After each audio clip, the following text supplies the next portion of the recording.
Hey everyone, just a programming note before we get started. This episode was recorded before the Panthers announced they had released outside linebacker and 2023 third-round draft pick DJ Johnson. All right, enjoy the show. What's up, everyone? Welcome to another edition of Processing Blue, where, what do we do, Mike? We process blue for you. That's right. He's Mike K. I'm Alex Zetlow, and we're Carolina Panthers beat writers for the Charlotte Observer. We have a great show for you today. We're going to dive into what made Sunday so rough for Bryce Young, this defense, and special teams, all three. We're going to have a robust conversation on Jimmy Horn Jr., and then we're going to preview the Miami Dolphins contest coming up on Sunday in Bank of America Stadium. But before all this, Mike, I am absolutely dying to ask you, are you proud of me for finally correctly predicting a Panthers game right this season? We're all proud of you, Alex. We're also proud of you for that new intro. I love that you are taking the reins on the introduction because, frankly, I wasn't very good at it. So there's only up from here, as the Panthers say. The Panthers absolutely do say that, and let's just get into Panthers talk. And to start, let's talk with Bryce Young. Bryce Young had a rough day in Foxborough. He went 18 of 30 for 150 yards, 1 touchdown. No interceptions, no turnovers, and that's cool. But there are a lot of causes for his bad day. And Mike, let's just start off with the basics. What were the causes of his rough day in Foxborough? Well, I think the play calling didn't do him a lot of favors, but I also think, this is a young, growing pain-induced passing game. There are young wide receivers out there. Bryson Tremaine's playing his first notable snaps. T-Mac McMillan, while he's been terrific, has also had his share of drops and concentration issues. Jatavian Sanders, who didn't play this past week, has also had his lumps. This is what we talked about with the Adam Thielen trade. This was the downside of that. I still think the trade made sense because this team clearly was not contending. You wanted to see Bryce Young evolve from just being able to pass to a slot receiver who understood how to get spacing against zone. You wanted all these things, and then you have the injury to Jalen Coker, who's got a year in the system. You get the injury to Xavier Legette, who has a year in the system, but also kind of looks like he's regressed. So I'll say this.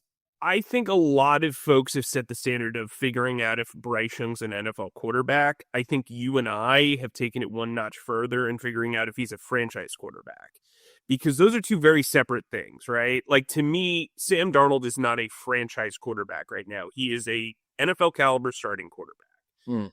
I think Bryce Young's an NFL starting caliber quarterback. So he's in that back 18, right? He's not in that front 12. Or 14, whatever you want to call it. I think he's outside of the top 14 quarterbacks in the league. And I think franchise quarterbacks are typically those 1 through 10 that really elevate the talent around them. Granted, for context, Bryce has been set up with a pretty raw deck as a rookie, and then he had the regression, and then he's had multiple offensive play callers. He's had a supporting staff that's looked like an NFL cover band. I mean, for real, his rookie year, that looked like a cover band of what an NFL offense should look like. They upgraded the offensive line. Now there's injuries. But anyway, to talk about the totality of this game, it's interesting because I've had multiple people say he and the offense performed as well as they did the week before. And I thought that was really interesting because you and I said it last week. That's okay in a win. You don't need to do it. Yeah. I think my issue right now is this passing game outside of McMillan, and this falls a little bit on Bryce as well. The play calling selection is playing to not to lose. It's playing, cautiously.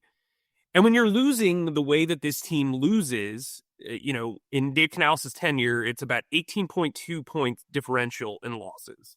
So when you're down by more than 2 scores, you should be heaving the ball down the field and taking risks, which is what Bryce Young did down the stretch last year, which is what we saw in college.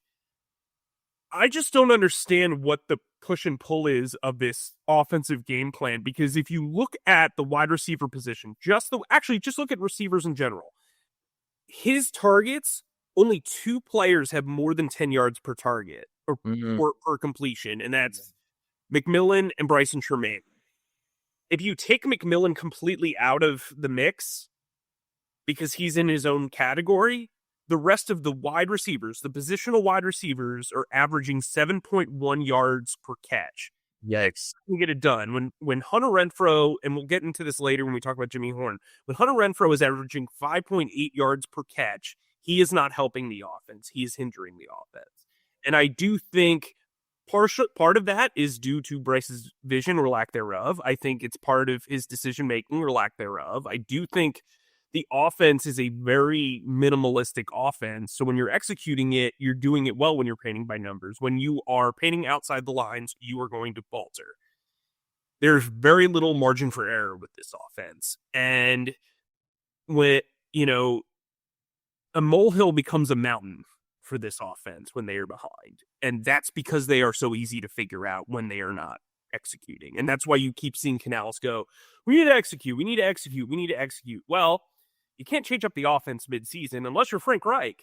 So you have to kind of figure out what you want to accomplish and if the quarterback is able to accomplish that.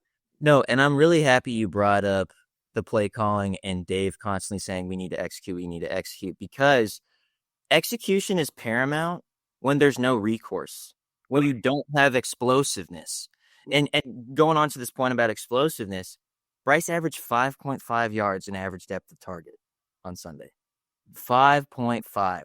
And it's not, his longest pass completion was for 16 yards. It's not like also he was getting pressured out the wazoo, and I want to get your opinion on how the offensive line played. But according to the stats, 1 sack for 11 yards, and that was purely Milton Williams just moved Damian Lewis out of the way upon film review. So it wasn't like a schematic issue. It wasn't like a pass protection issue. This Milton Williams beat Damian Lewis, and Milton's a good player. Very good player. Total pressures, 11. That's the second fewest of the season so far. So, 11 pressures is still a lot for a quarterback to work through, but it's not the most that Bryce Young has figured out this year. Not even the most that he worked out, I believe, against the Atlanta Falcons, who were blitzing the crap out of him in a 30-0 win. There were weird play calls on third down. He's handing the ball off to Rico Dowdle. He had a really bad miss to Tetero McMillan on fourth down. He's dirting the ball. He's throwing passes away. He played turnover-free football, but it's not the same thing as mistake-free football. And Mike, I want to get your opinion. Is the fact that he didn't play mistake-free football, is that at all on this offensive line? Because I asked Ike Ekwonu about it after the game, and he took immense responsibility for it, as your dog barks in the background. Shouts to Jab. Does that resonate with you? Do you think that Ike's right, or do you think it was something else? I think this roster has started to get very good with self-accountability, but I think self-accountability can sometimes be very veiled in confusion, right? Like, I thought the tackles played relatively well. I mean, I don't think they played great, but I think Taylor Moton continues to be an oak in a lot of ways. I thought Cade Mays played pretty well. I think the guards had a really rough afternoon. That right guard position is tumultuous. Like, I don't think Chandler Zavala is a starting NFL guard, which is another hit for that wonderful 2023 draft class. But what I would say is, like, I mean, I'm sure we'll get into it. We've talked about Brady Christensen before. He's one of their top 5 offensive linemen remaining. I don't know how you don't play him. Yeah. Like, what you giggling for? Somebody on the sideline had to have been like, oh, Chandler Zavala is down, and Brady's like sitting there, and they're like, give us Brandon Walton. The guy who's not even rosterable right now. Like, buddy, like, anyway. Yeah. Yeah. I think it's endearing that this roster doesn't want to put the coaching staff down. I truly do. But there are some coaching decisions that I'm kind of like, for real? Mm. Another one is the fact that Jared Kingston just got signed off the practice squad, according to our good pal and my predecessor, Jonathan Alexander, by the Texans. Another shocker doodle doos, which he was a guy who was cross-trained at center and guard and could have been active on game day as an elevation because, he can play three positions, and then you could move Brady Christensen immediately to right guard. But, stuff happens.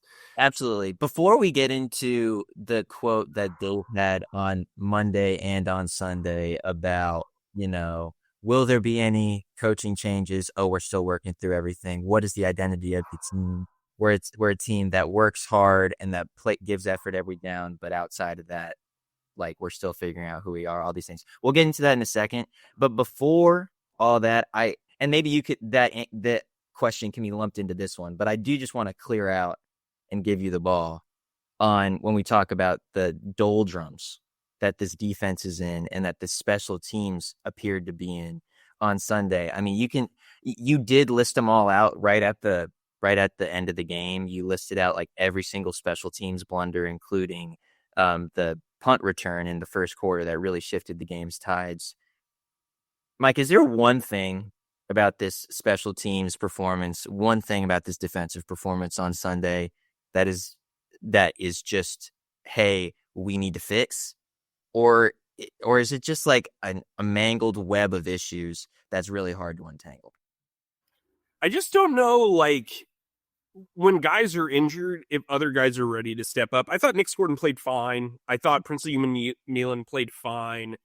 The downgrade from Patrick Jones and DJ Wanham to DJ Johnson is like standing on top of Mount Everest and DJ Johnson standing on the ground at the bottom of the summit. Like, that's like what this is. And I think Christian Roseboom has been oddly miscast as the true Mike linebacker in this defense, because to me he's a 4-3 Sam linebacker who should just be kind of playing on the strong side, occasionally being in coverage, is probably a 2-down player. The same can be said about Trevin Wallace, who I think is a weak side linebacker in a 4-3. I don't think the scheme does either one of them any favors based on their trades.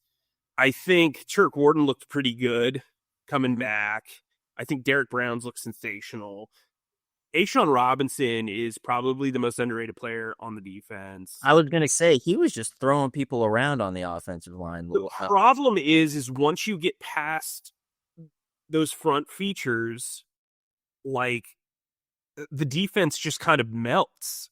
I think the cornerback group and the front three or front four are really your strengths. And it's just like everything in between, once you get past that first level, is just dog dudes. I mean, like, I think Trevin Merrick, when used properly, has been good.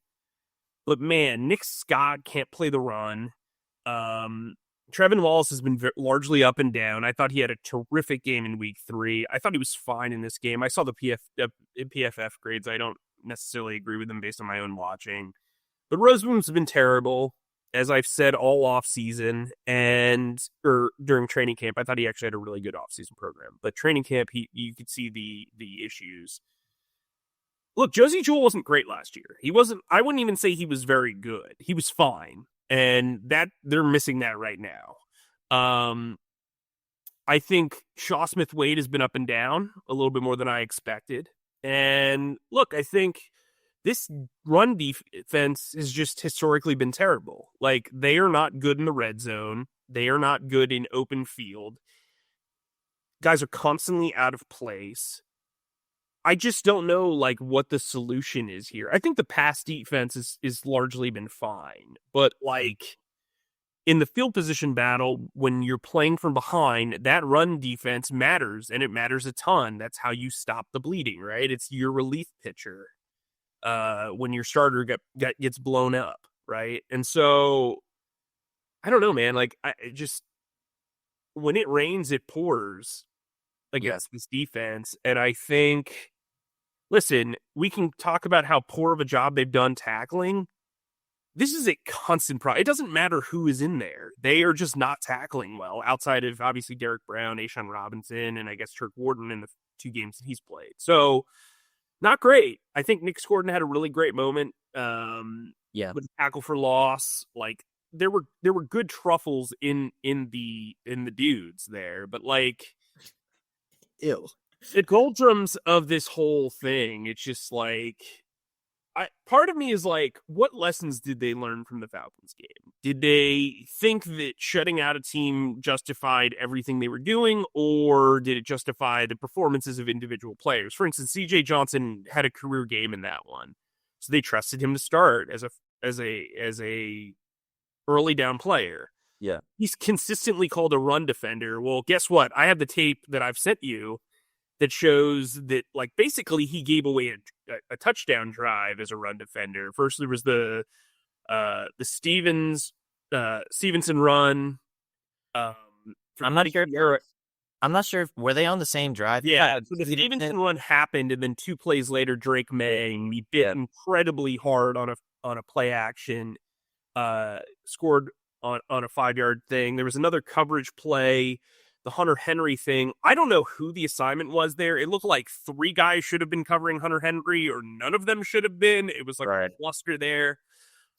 He's just not an NFL caliber defensive player. If you see like upside with him from a special team standpoint, because he can run 4.49 and he's, a tank but human being, whatever, he should not be playing defense. I don't care who is out there. I'm also kind of tired of this, like, hey, he's got a selective role in the defense. Like, Prince Umanmielen is young. He's in his first year. I understand using him as a third down pass rusher. That makes a ton of sense. That's what I projected it as. That's what I said all summer. That's what I said when they drafted him. That makes sense. But the fact that they didn't have a guy like I would have played Boogie Basham, who's on the practice squad, over him. Like, DJ Johnson has just shown he cannot handle heavy snaps. Turk Wharton in 2 games has more sacks in his Panthers career than DJ Johnson. Like, if a guy has no upside as a pass rusher and he is making these types of mistakes in year 3 as a run defender, he should not be on the field, and there should be some level of accountability. Mm-hmm. But not to dwell on DJ Johnson too much, I think they are having trouble with growing. And this, when you have a youth movement and you want to, Dave's brought it up, they're going to have their lumps. And so maybe that's the saving grace here. But this team is in 2 doorways. They want to have these veterans who they brought in on defense. But then, the front office and the head coach are playing the young guys, and those guys are going to make mistakes. By the way, Lathan Ransom might be the most mistake-free rookie. I mean, he's made his share of mistakes, but he is probably the most consistent rookie that this team has had on defense in the past 2 or 3 years. Mm-hmm. At least in the first 4 games of it, early in his tenure. I don't know, man. Like, I know that we've been talking about this for 3 years. I still can't figure out what the issue is, other than what the defense is.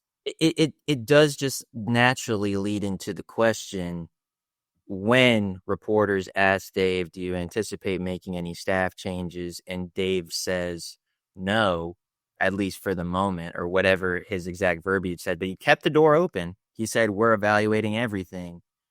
My mind immediately goes to, okay, what are some things that he could do? Okay, I guess he could fire E.J. Evero. But he loves the scheme that Evero has had. And Evero also just pitched the only shutout in the NFL in week 3. You can say, okay, I guess we can fire the other coordinator, special teams coordinator, Tracy Smith. Well, Tracy has kind of embraced this new kickoff rule and proven that, hey, this special teams group can be really effective when necessary. Also, Ryan Fitzgerald had a wonderful game in week 3, and as a rookie does, he missed an extra point and a kick in a game that ultimately him kicking perfectly wouldn't have mattered anyway. So you can make that assertion. Trevor Etienne fielded a punt at the 3-yard line, lost 2 yards, and they start at the 1. Okay, how much is that on Tracy? Okay, if you don't want to make any meaningful staff changes between those 2 guys, well, what about giving up play calling? What about relinquishing play calling to the offensive coordinator, Brad Idzik? Well, Brad doesn't have much play calling experience either, really just in the preseason. So, when you kind of roll through everything, when you talk about the personnel changes that this team could make, they don't really have a ton of options. That's at least my thing. I mean, do you have a different opinion on that, Mike? Well, I have a criticism of it. That's the problem with this staff, right? Mm-hmm. Like, if you fired Evero, you're probably promoting Todd Wash, who has a ton of defensive play calling experience, but he coaches a pretty strict 4-3 under hybrid defense that's not exactly the same. Though that said, I do think the personnel would work in that. So there's that. But then you're also probably firing Jonathan Cooley, and you're probably firing Pete Hansen along with it. You probably don't want all of Evero's guys, in the system, because those guys haven't lived it. What inside linebacker development have they had?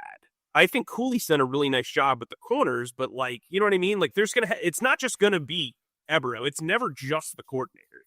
So we'd have to see there. Tracy Smith, who's going to call plays? I think Darren Bates is a guy who's developing a lot as a coach, but he's probably not ready to do that. JJ Jansen has to long snap on Sundays. Like, there's no real option there. But a criticism I have of Dave Canales' staff, even when he was hired, was that as the lawn people have picked the worst time humanly possible to do the lawns. I'm sorry. I hope you're not hearing this as much as I am. Nah, it's all good. It's all good. Yeah. Is that he hired a bunch of guys who have experience in their roles and nothing outside of them, right? Like, Brad was a wide receivers coach and a longtime assistant in Seattle. He has not called plays in a meaningful game. Harold Goodwin is a very good run installation guy. Never been, he can call plays, but I don't know that that's what you want. Joe Gilbert is an offensive line coach by trade. Like, there's not a lot of room for play calling upside. And I think that is a criticism that is very well warranted on the construction of this staff. It's a very young staff outside of Goodwin and Gilbert. Rob Moore, great wide receiver, but he's a wide receivers coach. Same, they don't have a guy who can just step in and be like, hey, this is what I called in so-and-so. This is what I called here. This is what I called in college. But they don't have that. So it's really like Dave's holding this play calling baton probably longer than he should. And I think that's problematic, right? Like, there are no answers. There's no trump card. It's like with Frank Reich, he could hand the play calling over to Thomas Brown. There was a thing, as big of a mess as that was, there was some sense of hey, there were exits. Yeah. There were exits. There's no fallback on this staff, and I think that's hurting them, because I think that Dave's strengths are messaging to the roster, to the coaching staff. I think he is very diligent. I think he genuinely cares about the minutia of running a ball club, and you can't focus on that when you're the primary quarterback voice, the primary offensive play caller, and the head coach, especially in game. And I have harped on this since he was hired. I said, hey, so you had the 23rd ranked offense with the Tampa Bay Buccaneers as the offensive coordinator. Your lone season as a play caller. Cool, now you're going to inherit the top job, but you're also going to oversee the development of Bryce Young. That's a lot. That's a lot, man. Kevin Smith wrote, directed, produced, and edited his movies, and then he kind of burnt out and then became a niche sort of director auteur. It's not that easy to be the writer, producer, director, screenwriter, and editor of this whole thing. And in the NFL, it's become much harder to do one job. We've talked about it with the GM job. Dan Morgan's job has essentially been cut in half by Britt Tillis, handling a lot of the cap situation and the numbers, right? And overseeing a lot of stuff. The auxiliary stuff, while Dan focuses on scouting and talent evaluation and roster building. So the same thing with coaching. This isn't the day of Andy Reid and Bill Belichick. And I'm sure a lot of peers are going to be like, well, Kyle Shanahan does that. Well, Kyle Shanahan's a very good head coach and has proven thus. Same with Sean McVay. Right now, they also had, a runway. Where are you seeing this offense improve in year two? It's just not. And so I think, I'm sorry, I'm kind of yelling over this. Not right, good. But like to me, that's problematic, and I think some of the decisions that this staff have made are questionable at best. And so I just don't know what the solution is. I also think midseason firings are typically like, unless like you've lost the locker room, and very few people. I love when people comment, like, I don't mean this to sound condescending, but I love when people say like, "Oh, he's lost the locker room." Very rarely do you lose a whole locker room, and very rarely is it to the point where it's going to make much of a difference, right? Like if your team's 2-10 and you've lost the locker room, cool. What's the upside there of? I mean, other than it being like a toxic work environment, right? Like the results on the field are typically not going to.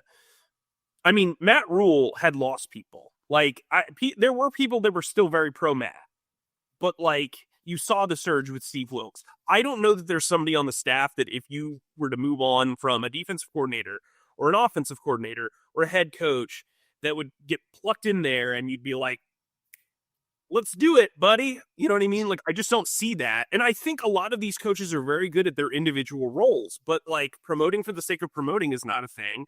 And frankly, after watching the way the fallout of Chris Tabor's tenure as interim head coach, I don't know that I'd want the interim job at some of these positions either if I were a coach who was aspiring for a long NFL career. So, yeah, that's where I'm at. Yeah. No, I'm glad I let you clear out for that. I'm glad I cleared out for all that. Really insightful stuff. Let's go just really quickly to the Jimmy Horn conversation, because I know that this is something that fans have been talking about. I mean, truly, really since week 1, when we knew Jimmy Horn Jr. was going to be inactive, everyone was like, wait, he's inactive. What's going on? Like, you drafted him. What's going on? Then week 2 comes. Those voices get a little louder. Week 3 comes. Those voices are super loud. And then week 4 comes, and Xavier Leggette's out. Teteroa McMillan is questionable. Of course, there was never really any indication that he wouldn't play. He just showed up questionable on the injury report. But during the game, 2 wide receivers get hurt. David Moore gets hurt on the first play of the game because he got tackled by the arm and his elbow's injured. And we don't know the timeline of that yet, but we will soon. DeLavon Campbell gets hurt in the first half and can't play in the second half because of a hamstring injury. And ultimately, in some ways, a lot of people saw that DeLavon Campbell was taking Jimmy Horn Jr.'s spot because he is so valuable on special teams in a way that Jimmy Horn just simply isn't, because Jimmy's really only going to be a returner on special teams. He's not going to be a gunner. He's not going to be able to make open field tackles and all these things. Now, Dave Canales on Monday says, quote, we'll get to see Jimmy Horn when the Panthers, I don't exactly know if that means while the Panthers practice, if they're going to take a closer look at him. He kind of seemed to indicate that he'll be active this week against the Dolphins. So fans are going to be happy. That's cool. But Mike, will this 6th round pick transform this offense? How do you think that he'll go into it? How do you think he'll fit? Because like I said, he's not going to be the first returner. They are committed to Trevor Etienne and getting his touches as a rookie that year, or like this year. And is Hunter Renfrow still going to start in that slot spot? Is he going to be used purely as a gadget player? Like, I hear all the clamors, but like, how will he be implemented into this offense? I think as he size. I think, okay, so we've got to do reality and like, let's be real here, okay? He is a 6th round pick. He wasn't particularly productive in college. He's 5'8" and weighs like 170 pounds.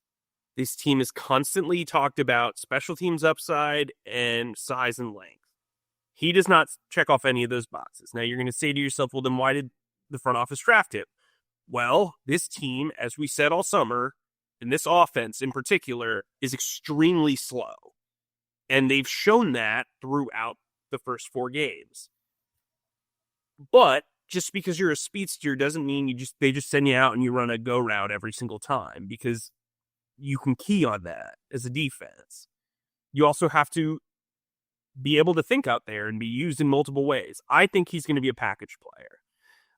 Similar to how you saw David Moore kind of be used in week 3, where he's going to be used a lot in motion. You have to respect his speed. You have to respect, and instead of more size behind the line, size and speed, you're just going to have to respect the ultra speed of Jimmy Horn. And you haven't seen it before, so it might work early. That first drive could be heavily peppered with Jimmy Horn. That said, I think he's going to be mostly gadget use, and that's you're going to see him probably be used in a similar way to David Moore, or how I would assume how Devin Tompkins was used for a couple of games. He's a guy that's going to work behind the line of scrimmage. They can do trick plays with him. He'll occasionally run a clear out route. I understand people got carried away with the clips. We were all guilty of being like, wow, this guy's fast. It's hard to cover this dude. Yeah, well, in OTAs, in rookie minicamp, when that's all we have, when he's just running on air and there's no pads, like, yeah, he's gonna shine. Right. And look, I'm not going to make excuses for us, but the reality is when you are a track star and nobody has pads weighing them down, or there's a lot of clutter in space, you can run freely and get open pretty easily. I think he kind of disappeared once training camp got into the nitty gritty. I don't know if that was a symptom of usage or playing with number 2 or 3 quarterbacks. He's very clearly fast. He very clearly brings an extra element to this offense. And frankly, look, I understand Hunter Renfrow caught 2 passes for touchdowns in the Arizona game. I don't know how Horn could be less useful than Renfrow through 4 games. Look, Renfrow was a very good story, but this is kind of what the Panthers talked about when they cut him. He looks slow against man coverage. He just hasn't looked the same since the hamstring injury in training camp. And this is what I thought he would kind of be like when they brought him in. I've said it several times. He was never a player that I was like, wow, he could really anchor an offense, or he could really be a top 3 guy in an offense. The Pro Bowl year feels like more of a flash in the pan than it does what he is now. And I think that's a bummer, because I think he really put in a lot of work. He's a very nice man. And it's a cool story, but Jimmy Horn needs to get reps. And, if you're going to say you're developmentally sound, well, reps are the best way to kind of develop guys. And if DJ Johnson's active and playing a role on defense, you can certainly put out Jimmy Horn as a rookie and whatever. And I'm sorry, I don't mean to be like that, but the reality is, between the Jimmy Horn backseat, which I understand for special teams purposes, you can't have 7 wide receivers active, and the Brady Christensen jumbling, some of these decisions, I don't understand them. That's not to say I'm right, but Jimmy Horn probably should have been active this past week. Yeah, and that's kind of how it worked out, particularly with the injuries. I mean, you trotted out Bryson Tremaine, Hunter Renfrow, and T-Mac at one point, which is just we come into the season with, oh my gosh, they're spoiled with riches on the wide receiving core, and then just didn't come to the fore. Yeah. Well, I think something that you and I both understood the Adam Thielen trade. We both did. I mean, yeah. I wouldn't say either of us was pro or against it, but I got to tell you, I've been getting a lot of feedback hey, can we trade for Adam Thielen? Adam Thielen hasn't looked good if you've been watching the Minnesota games. He's been the number 4 wide receiver, and not even before Jordan Addison came back, he was not particularly involved in the offense. Throughout training camp, in retrospect, he kind of disappeared too, and he wanted to go home. I mean, I think they got good value for him. That said, they also couldn't predict Jalen Coker injuring himself before the start of the season. They also couldn't predict Xavier Legette regressing to this point and getting injured. I think it's cool to have revisionist history, but he's not winning them these games. I thought they missed him situationally in Arizona, but other than that, he's not really changing what's going on here. Yeah. But I agree with that. Sorry, go ahead. No. Let's get into the Dolphins because I feel like a lot of these points are probably worth another podcast, but we don't have. Yeah, definitely. Okay, now we are going to move on to the Dolphins, turning the page as hopefully the Panthers are doing as well. This weekend, the Panthers take on the Dolphins, Bank of America Stadium.